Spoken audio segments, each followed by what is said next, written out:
Hi guys, welcome back to my sorry, I forgot I'm still putting on my nose mask. Sorry guys. So hi guys, welcome back to my YouTube channel. So as you guys already know, I took my Ielts exam today. I did my listening, reading and writing exam. So I just came out from the exam center. So if you are in Enugu, this exam for the IDP, we took the exam at what's it called, DA1 Hall inside Born Sunshine Hotel. That's Presidential Road if you're in Enugu. So I'm going to tell you guys my experience and list down the questions that they asked us during the exams. So I'm going to start up with the center. When we came for the exam, we did some registration process. You're not allowed to go in with any other thing other than your means of identification, which is your international passport and your writing materials. So inside the hall, okay, and you're not allowed to go in with your nose marks also. So you just go in with your international passport and your writing materials. So before the exam started, they did more like a discussion, instruction kind of. There was an instruction given to us. So before the examiner started, before the examiner shared the answer booklet, is actually a paper. It's not a booklet, it's a paper. Is the question papers that come as a booklet, but the answer scripts are just a paper. So they read out the instructions, and there is a projector in the front area of the exam center. So they will ask, they timed us. You will be seeing the clock ticking. There was something like a stopwatch. Okay, in order not to be shocked up as you are writing, also look at the stopwatch in order to time yourself, mostly during the reading and the writing tasks too. So from the listening today, it was easy. I won't really say easy, it was easy to moderate. The questions were easy to moderate. In the exam process, I kind of lost concentration, so I think I skipped like 2 questions, but I had to go back and use my imagination just to fill it up, because even the examiner will advise you don't leave any question blank. So I had to go back and use my imagination to fill it up.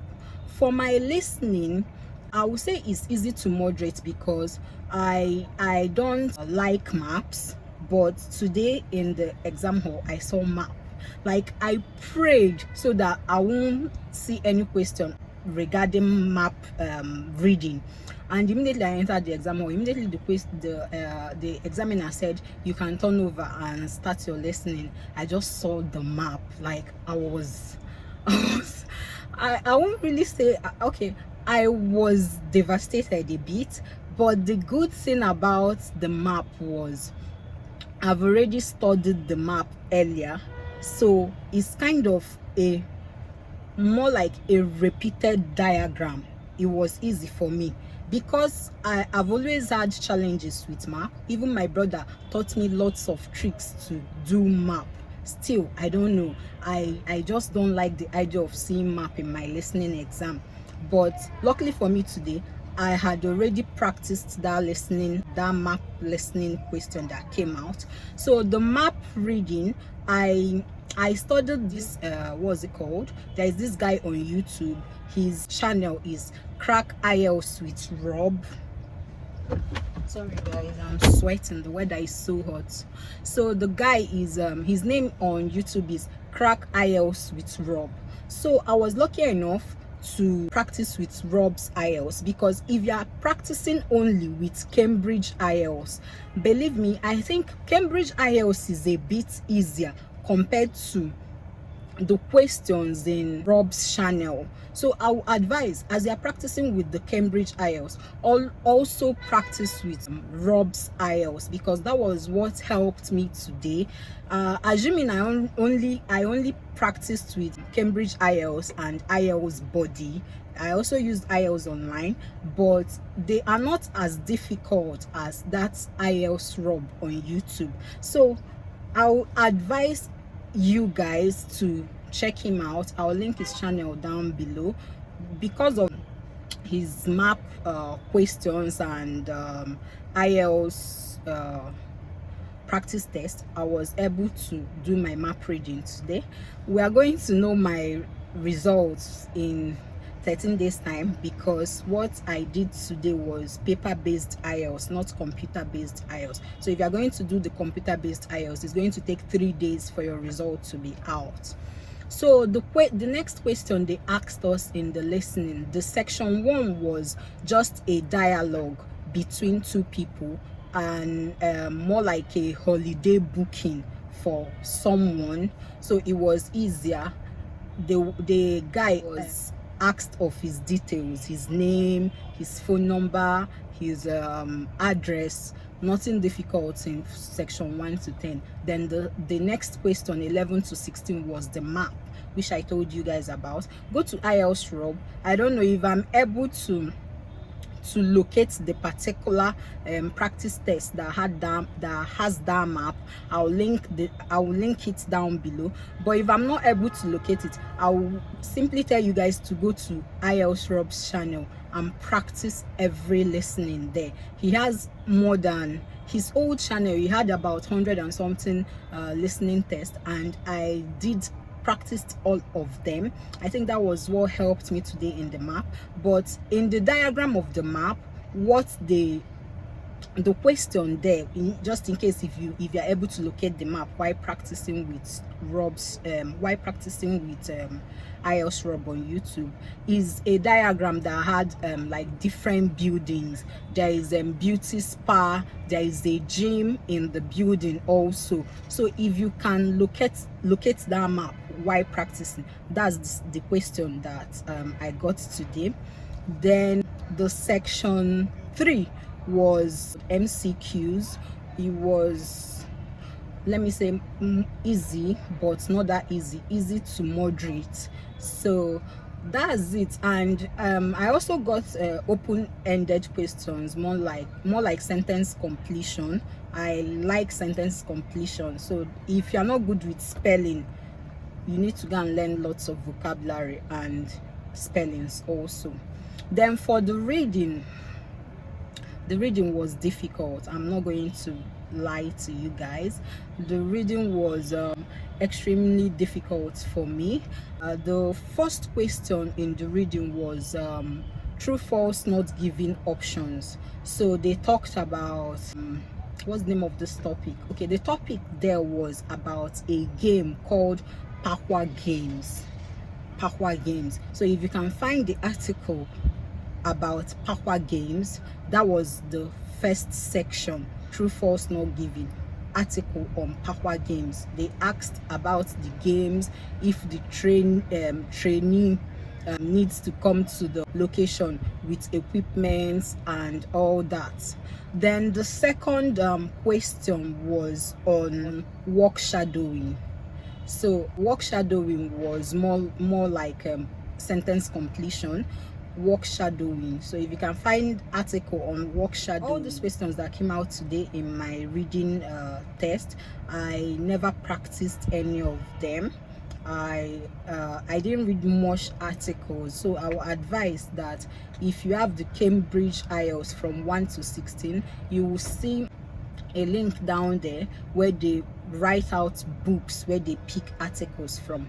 So I didn't read much articles, even though I know they do write out books where they pick the questions from.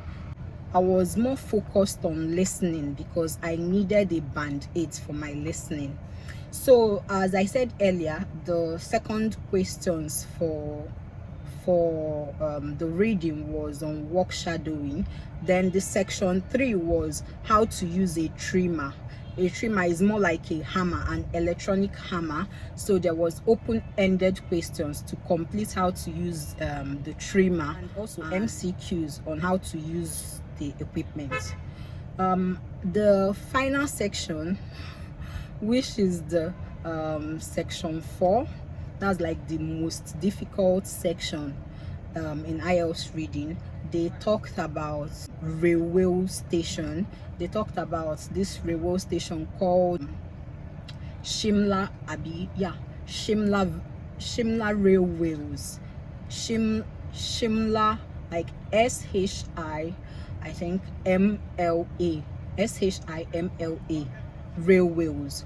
The origin of the railway, how it came about in India, and all that. So that section was more of sentence completion, then open that question was more of sentence completion and machine headings, and I hate machine headings. Like I am not a fan of machine headings, so when I saw machine headings I was not happy, but I tried my best to fill up all the questions, because the examiner said it's better you fill it up than leaving it blank. So that's it for my reading. So the next section was writing. I love writing, because writing, you just express yourself and write the vocabularies, tell a story. So in writing part 1, they asked us to write a letter to a shipping company and lay a complaint that the goods or our personal items that we shipped using their company, to the manager of the company, that our personal item we shipped using their company was damaged. So write a letter and complain, describe the item and all that. So writing section 1 is not that difficult. So writing section 2, where you have to write 250 words. The question that they asked me was if the educational success depends on teachers, or if educational success depends on the student ability. Okay, more like some people, they started the question with some people believe that educational success solely depend on teachers, and another group of people believe that educational success is solely dependent is solely dependent on students behavior. That was the question. So they said it's an opinion essay. They said discuss both views and also tell them your own opinion. So that was the question for the writing section. So that's it, guys. That was my own experience for today about heading home, because in few days time I'll be writing my not really writing. In few days time I'll have my speaking exam. So I'm going to also come back here and tell you guys the questions they asked me during the speaking exam. I hope to smash this Ielts, because this is my first attempt, and my brother who was my tutor smashed his last month. So I wouldn't want a situation whereby me writing mine this month and I don't smash it at first attempt. Anyways, go and follow up Ielts, Crack Ielts with Rob. I'm also going to share my experience next week about my speaking and the study plan that I used during my Ielts. I'll see you guys in 13 days time to show you my results. I just hope I'll get the desired band score. I'm hoping to get 8.5, 887 or 7.5, but if I see 8777, I'm still grateful to God and I'll be happy. So guys, don't forget to hit the subscribe button below.